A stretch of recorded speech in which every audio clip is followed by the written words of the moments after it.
Oi pessoal, tudo bem com vocês? Bem-vindos a mais um Caras Bem-Estar. Hoje a gente vai falar sobre perda auditiva e para a gente saber um pouquinho mais sobre esse assunto, o Dr. Bruno Barros aqui com a gente, que é otorrinolaringologista. Ele já esteve aqui, né, Dr. Bruno, para falar sobre respiração, agora retorna para falar um pouquinho sobre audição. Obrigada, é um prazer, viu? Obrigado a vocês pelo convite. Vamos falar então sobre essa perda auditiva? Vamos. Antes da gente entender um pouquinho sobre isso, queria entender como funciona a nossa audição.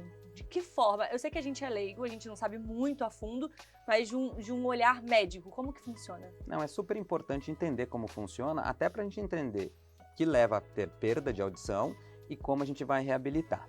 Então vamos lá, de uma maneira bem simplória. O som é uma onda sonora, então ela vem através do ar, é direcionada para o nosso canal, aliás, é por isso que a gente tem o pavilhão, essa parte aqui externa, concha auricular, que ela vai direcionar o som para dentro do nosso canal. Esse é o principal papel dessa estrutura. Ao adentrar o canal, a onda vai chegar no tímpano. O tímpano é como se fosse uma porta que fecha a próxima sala e ela é móvel. Então, a hora que o som bate na membrana, ela se movimenta e grudada nela nós temos os famosos ossículos da audição, martelo, bigorna e estribo. E eles fazem um mecanismo de alavanca e servem para amplificar som.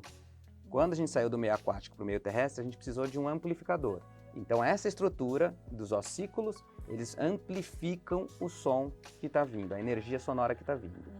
O último ossículo, ele parece um estribo de cavalo e ele está apoiado numa membraninha e ele, quando vibra, impulsiona um líquido dentro de uma estrutura chamada cóclea, que parece um caracol, e lá estão as célulazinhas da audição. A hora que esse líquido passa por essas célulazinhas, que tem como se fossem pelinhos, cíliozinhos, existe uma condução para a célula e dessa célula a condução para o nervo que leva a informação para o nosso cérebro. Então a gente parte de uma energia mecânica que é a onda sonora, aquela pressão da cadeia ossicular, para uma energia química dentro da célula, elétrica nos neurônios, até chegar ao nosso cérebro e é assim que a gente ouve de uma maneira simplória. Agora, a perda auditiva provavelmente é algum déficit aí nesse caminho. Isso. Em que momento a gente percebe que está tendo essa perda auditiva e o que é mais afetado, assim?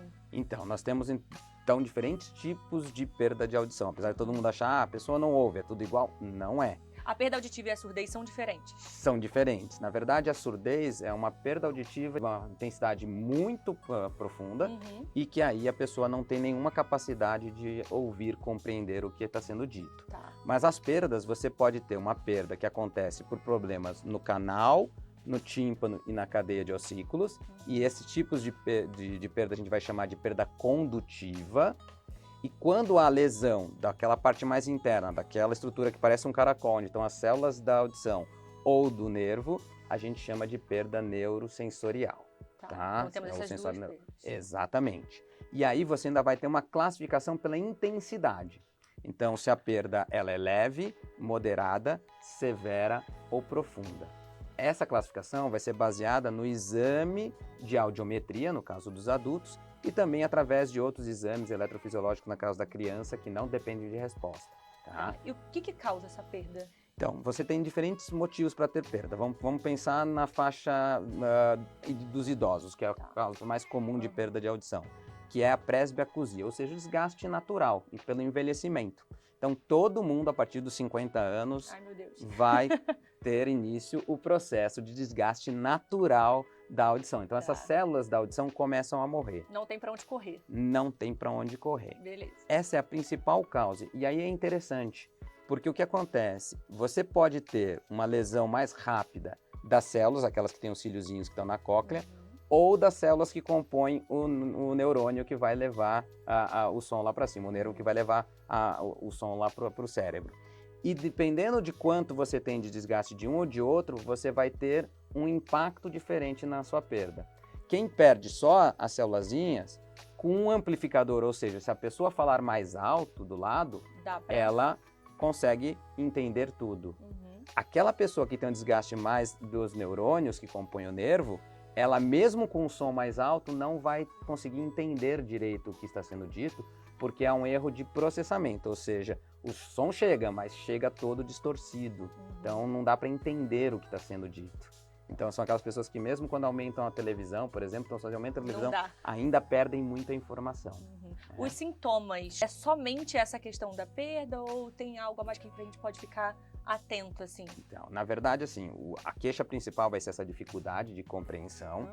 É normal que as pessoas observem, então, estavam comentando, muito filho, né? Falar, pai, você precisa ir no médico porque não dá, nós estamos conseguindo se comunicar. Sim. Mas também existem alguns sintomas que podem ser, vamos dizer assim, precoces à perda de audição, como zumbido, então chiado, apito no ouvido. A tontura também é muito relacionada, lembrar que a parte do labirinto, do equilíbrio, ela anda junto com a audição. Então é relativamente comum quadros de vertigem, de tontura, de labirinto, também terem associação com perda de audição e o oposto, então ter perda de audição e depois desenvolver quadro de tontura. Então são sintomas que aparecem ali ao redor, mas geralmente é percebido pela dificuldade de se comunicar e na criança pelo atraso de aquisição de linguagem. Então a gente falou muito do adulto, mas é importante lembrar que a criança pode nascer com malformação dessas estruturas da orelha e não ter nenhuma capacidade de ouvir, de compreender o som. E isso vai impactar diretamente na aquisição de fala e linguagem. Eu ia perguntar, inclusive, a idade mesmo, que você tinha começado a falar sobre as pessoas mais idosas, 50 mais, mas crianças também podem ali ser acometidas por uma perda de audição. Pode ser do nascimento, mas também no decorrer da vida isso acontece. Pode acontecer ao longo da vida. Existem doenças que são de origem, por exemplo, genética e que demoram um tempo para se desenvolver. Tem um quadro que é a síndrome do aqueduto vestibular alargado, por exemplo. Como é que é o nome? Síndrome do aqueduto vestibular alargado. É uma malformação de uma estrutura da orelha interna e que normalmente, às vezes, vai aparecer na adolescência, no desenvolvimento ou após até um trauma. Então, às vezes, já aconteceu com um paciente meu que foi jogar futebol, deu uma cabeçada e, a partir daquele momento, não estava escutando quase mais nada. E é por um aumento da pressão do líquido dentro da parte da orelha. E, infelizmente, traumas, assim, batidas fortes de cabeça podem acentuar esse tipo de quadro, por exemplo. Esse paciente seu não ouve mais? Não, ele teve uma perda profunda e ele está em acompanhamento porque ele tem a audição do outro lado ainda razoável. Entendi. Então dá pra... Mas já está em reabilitação com o uso de um aparelho deste lado. Boa, que a gente vai falar sobre aparelhos, inclusive, porque a pergunta que eu ia fazer é como recorrer, em que momento, na verdade, recorrer a aparelhos auditivos, porque existe um tabu muito grande, né, de usar aqui um aparelho, ai, não quero, vai parecer que eu tô realmente usando. A criança tem mais uma facilidade, porque tem uns atrativozinhos. Isso. Mas em que momento recorrer a esse tratamento? Na verdade, toda pessoa que perceba que está tendo uma dificuldade para se comunicar, por uma questão de não estou ouvindo, não estou compreendendo, deve procurar um otorrinolaringologista para fazer o exame de audiometria e verificar se está tudo bem. Como nós conversamos, tem perda leve, moderada, severa e profunda. A perda leve é a mais difícil de se perceber, porque num ambiente usual, a pessoa não vai ter nenhuma dificuldade. Ela só vai sentir dificuldade se ela estiver em um ambiente com muito ruído de fundo, ou múltiplas pessoas conversando ao mesmo tempo, e aí ela vai ter uma leve dificuldade. Na perda moderada já começa a chamar mais atenção. Se tiver mais de uma pessoa, todo momento já tem uma dificuldade. E na perda severa, então, a coisa aperta bastante e aí é fato, a pessoa consegue perceber. Quando a gente tem perda leve, moderada e até a severa, a primeira linha de tratamento vai ser o uso do aparelho de amplificação sonora individual, que é o aparelho de audição que todo mundo conhece. Que é o que você coloca aqui atrás da orelhinha. Isso, a gente tem modelos que são intracanaliculares, que ficam aqui dentro do canal, e os mais clássicos e os preferidos atualmente, os que a gente chama retroauriculares, que é aqueles que ficam aqui atrás da orelhinha. Eles são preferidos por algum motivo? São preferidos porque o que fica aqui no canal, ele vai ficar ocluindo. E ao longo do dia vai dar aquela sensação de quem usa muito tempo o fone de ouvido, que incomoda, dói, dá uma pressão, é uma sensação desconfortável. O outro permite que esse canal fique ventilado na maioria das vezes, então fica passando ar, é muito mais saudável para o ouvido. Infelizmente tem muito estigma social, então as pessoas aceitam o uso do óculos, mas do aparelho tem uma certa resistência e é uma bobagem se a gente for pensar que é algo que você vai ter uma melhora de um órgão seu. Então você tem algo que melhora a função daquele órgão, por que não utilizar? Hoje em dia são muito discretos, a cápsula pode ser feita na cor do cabelo, então fica super escondido e assim fica super delicado e não tem nenhum motivo para não usá-lo. A turma mais nova, então a nova geração, já está mais acostumada. Então acaba encarando como se fosse um gadget, como um assistente virtual, ou mesmo um fone de ouvido que está em uso o tempo todo. Eles até usam, né? Cápsula do super-herói, então o aparelho é na cor do super-herói. Desenhadinho ali, super chamativo. Eu tenho uma que queria rosa pink no consultório, tem bonitinha, eu estava usando, super adequado. Mas é importante que se use o aparelho. E aí entra naquela nossa discussão. Lembra que a gente falou de ter lesão mais da célula do que do neurônio? Então, quando você tem mais lesão da célula, é uma pessoa que vai colocar o aparelho de audição e vai se adaptar mais facilmente. Em torno de 2 meses, 3 meses, o cérebro já está super adaptado e consegue usar o aparelhinho o dia inteiro. Aquela pessoa que tem a lesão do nervo mais do que essas células, ela tem uma dificuldade maior de usar o aparelho. Então são aquelas pessoas que falam, eu tentei usar isso e não deu certo, é horrível, só me atrapalha, só me incomoda, amplia ruído, eu não consigo usar.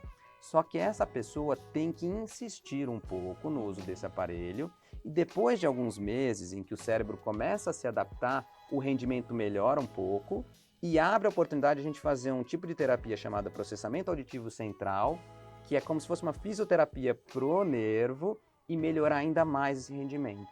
Só que tem que passar por essa barreira inicial que na maioria das vezes acaba deixando de usar, fica incomodado e desiste da ideia. É a adaptação mesmo normal, né? É uma fase de adaptação. Você coloca o aparelho no dente, você tem que se adaptar. O óculos você tem que se adaptar. Aparelho auditivo, a mesma coisa. Como que funciona o aparelho auditivo, assim? Pra gente entender mesmo como que a gente ouve através de um aparelho auditivo. Então, interessante, né? Porque o aparelho auditivo nada mais é do que um amplificador. É como se eu pegasse o som que está no ambiente e aumentasse o volume. Ele basicamente o que ele faz é isso. Toda a parte tecnológica vai estar desenvolvida para diminuir o ruído do fundo que atrapalha e dar preferência aos sons da frequência da fala. Toda a tecnologia que a gente tem é voltada para isso, né? Então, por isso que ele vai ajudar mais quem tem uma perda condutiva, do canal, do tímpano ou dos ossículos, e aquele que tem a perda sensório neural, mas que é mais por questão das células da cóclea, não do nervo que está sendo conduzido. É assim que o aparelho funciona. Hoje ele tem muita tecnologia envolvida para, por exemplo, você atender o próprio celular no aparelho auditivo.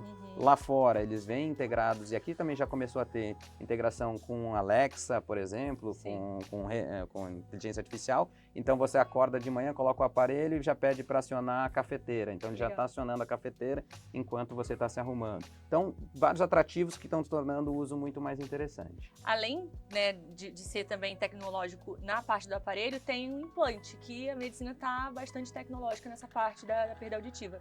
Fala um pouquinho mais pra gente sobre essas tecnologias nessa parte da audição.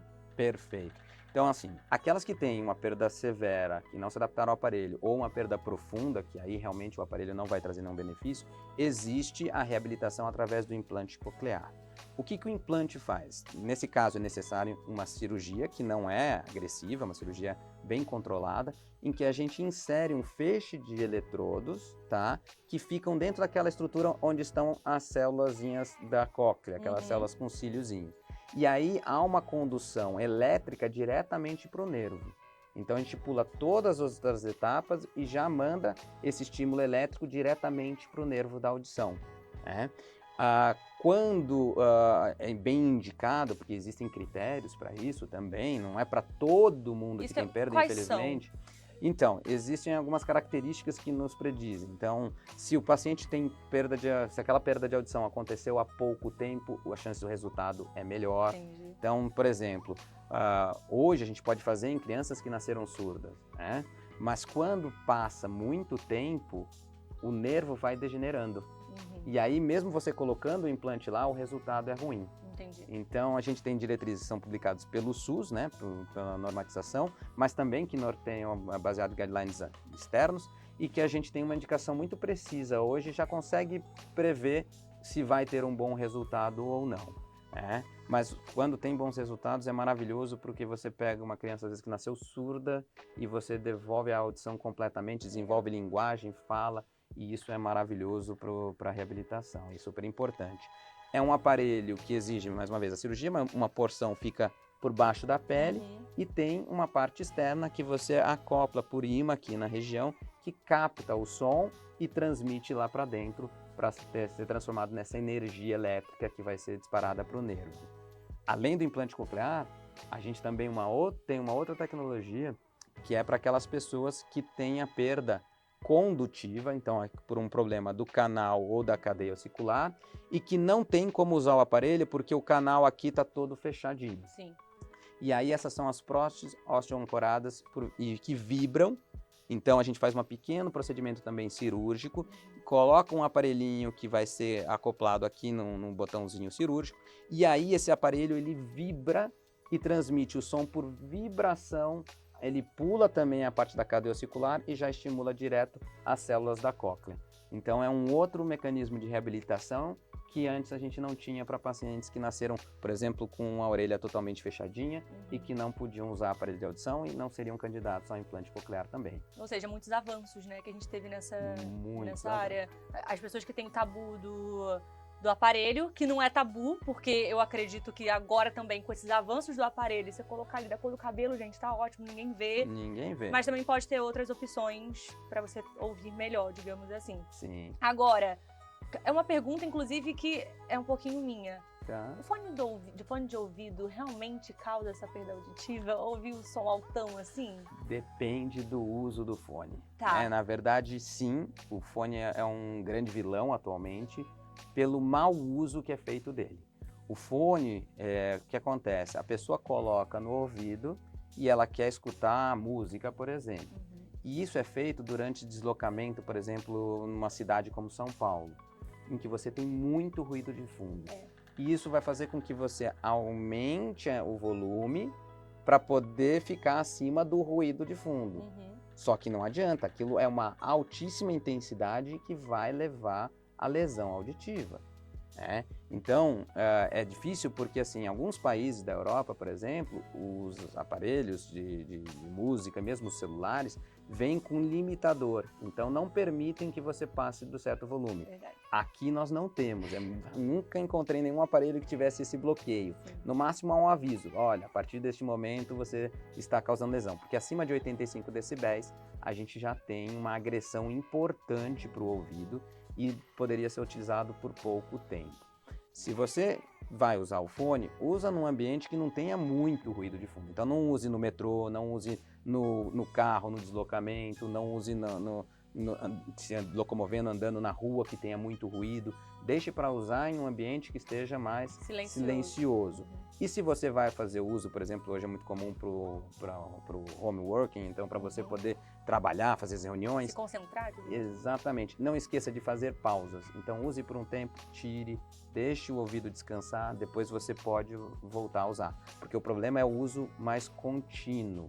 Se você fragmenta, você já deixa o ouvido se recuperar. Então, faz uma reunião, tira o fone, descansa um pouquinho, depois volta a colocar. Se é o fone unilateral, não esquece de revezar de um lado e para o outro, que usando da maneira correta, ele não vai causar nenhuma agressão. A gente tem alguns dados assim de aumento da perda auditiva nos últimos tempos, como que funcionam essas pesquisas? Vem crescendo de maneira impressionante. Porque houve um aumento muito importante do uso de fone, infelizmente. Teve um estímulo por questões esportivas, então muitos jogadores aparecendo com fone, isso estimulou muito a geração mais nova.